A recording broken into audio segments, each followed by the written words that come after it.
Good evening, everyone. Welcome to the third selection in our Sporting Life series, Hoosiers, 1986, directed by David Anspaugh and starring Gene Hackman, Barbara Hershey, and Dennis Hopper. Music for the film was written by Jerry Goldsmith, no relation to me.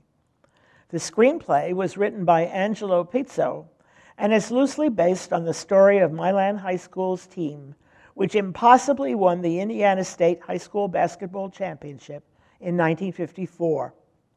Some plot points are similar to Milan's real-life story. Like the film's fictional Hickory High School, Milan has a very small school in a rural southern Indiana town.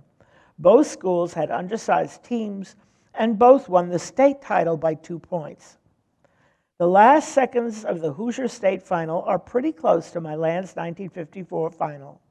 The last basket of the game was shot from virtually the same spot as Bobby Plump's actual game winner. Unlike the film's plot, the 1952-53 Milan, Indiana team went to the state semifinals and were therefore considered a powerhouse going into the championship year, despite their school's small enrollment. Therefore, the 54 Milan team came into the tournament as heavy favorites, finishing the 53-54 regular season at 19-2. It took 2 years to find financing, so the budget was kept low at $6 million, but the film went on to earn a healthy $28.6 million. Hoosiers received good reviews on its release.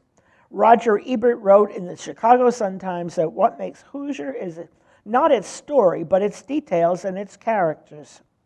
He said of Gene Hackman that Hackman is gifted at the combining likability with flexibility, and that he projects all of the single-mindedness of any good coach. Janet Maslin, writing in the New York Times, said that the film's very lack of surprise and sophistication accounts a lot for its considerable charm. Hoosiers has been named by many publications as the best or one of the best sports movies ever made, and the American Film Institute named it #1 on its 100 Cheers list of the most inspirational films. Vice President Mike Pence called it the best sports movie ever made and showed it on Air Force Two to a group of journalists. Finally, Hoosiers received 2 Oscar nominations, one for Dennis Hopper as Best Supporting Actor, and one for Jerry Goldsmith for Best Original Score, but neither of them won. Both the Hoosiers' final game and the 1954 Indiana State Championship game were filmed in the same stadium in Indianapolis, Butler University's Hinkle Fieldhouse. During filming in 1985, the director couldn't find enough extras from casting calls to shoot the final scene, so they invited 2 local teams to play a game in Hinkle, and the crowd shots were filmed during that actual game.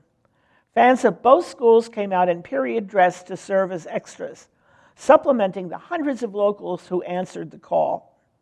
At halftime and following the game, actors took to the court to shoot footage of the state championship games, including Hickory's game-winning shot.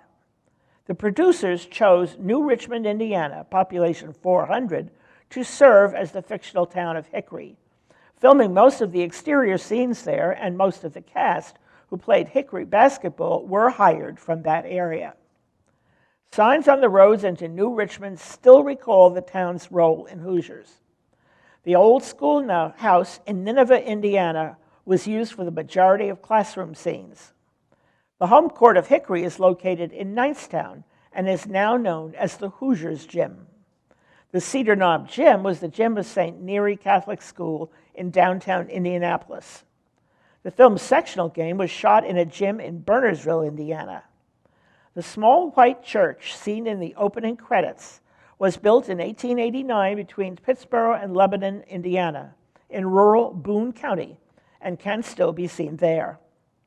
Shortly after the film's release, 5 of the actors who played basketball players were suspended by the NCAA from their real-life college basketball teams for 3 games. The NCAA had determined that they had been paid to play basketball, thus making them ineligible for further college play. Plot summary. Considered one of the finest sports movies ever made, Hoosiers is based on the true story of the Milan, Indiana High School 1954 basketball team's run to the Indiana High School Championship. Their volatile coach and the town drunk, a former star player, lead the town's basketball team to an improbable run to the state championship. Coach Norman Dale encounters several hurdles on his path to the trophy. A feisty teacher determined to keep the town's best player from going out for the team, a bunch of second-guessing helicopter fathers, and a group of undisciplined athletes. Will Coach Dale win the loyalty of his team and the townspeople and take the team to the top? Fun facts about the film. In the scene where Dennis Hopper stumbles onto the court drunk as a skunk during the sectional games, Hopper wanted a 10-second notice before the director called for action. He used it to spin around for 10 seconds, allowing him to stumble onto the court appearing drunk. He patterned this after James Dean, who had used this technique in Giant in 1956. The scene with Jimmy and Coach Dale talking while Jimmy shoots baskets was shot in only 1 take.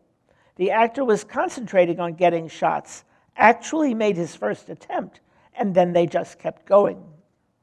In the locker room before the final game, the names on the blackboard are the last names of the opposing team. They are the real names of the actors who made up the Hickory team. Maris Valanis, who played Jimmy, was told that if he missed the movie's last basket on his first try, the fans would still rush the floor in celebration, and he would get another try later. When the cameras rolled, he actually did make the first shot, even though he had missed it repeatedly during rehearsals. Gene Hackman and David Anspaugh clashed repeatedly throughout the film. Anspaugh later claimed that Hackman's agent was trying to get him fired.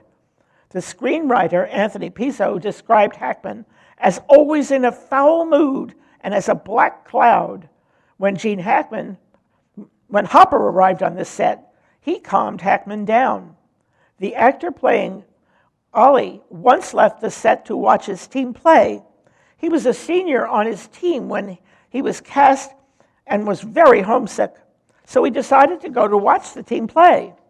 The crew had to call his mother to get him to come back. During a happy montage of Hickory High School winning a series of games, Coach Dale says something to Shorty that makes him laugh. Many years later, Hopper revealed that Hackman had told him, "Hopper, I hope you've invested wisely because you and I are never going to work after this movie. This is a career-ending film for both of us." Steve Haller played basketball for DePaul University at the time of filming.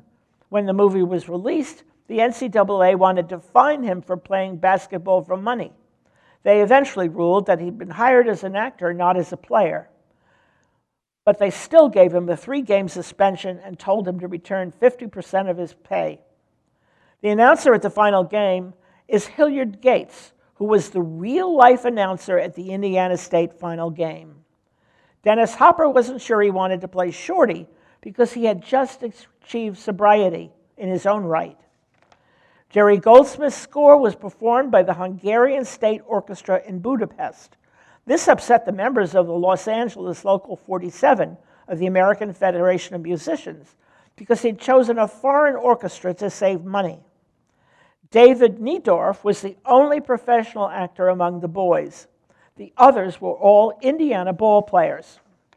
The Travel Airs are a real-life barbershop quartet who sang the national anthem before the tournament games.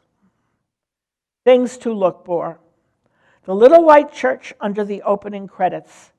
Listen for Jerry Goldsmith's score, performed by a Hungarian orchestra. Dennis Hopper's scene in which he stumbles onto the court inebriated. He had to make himself dizzy to play this.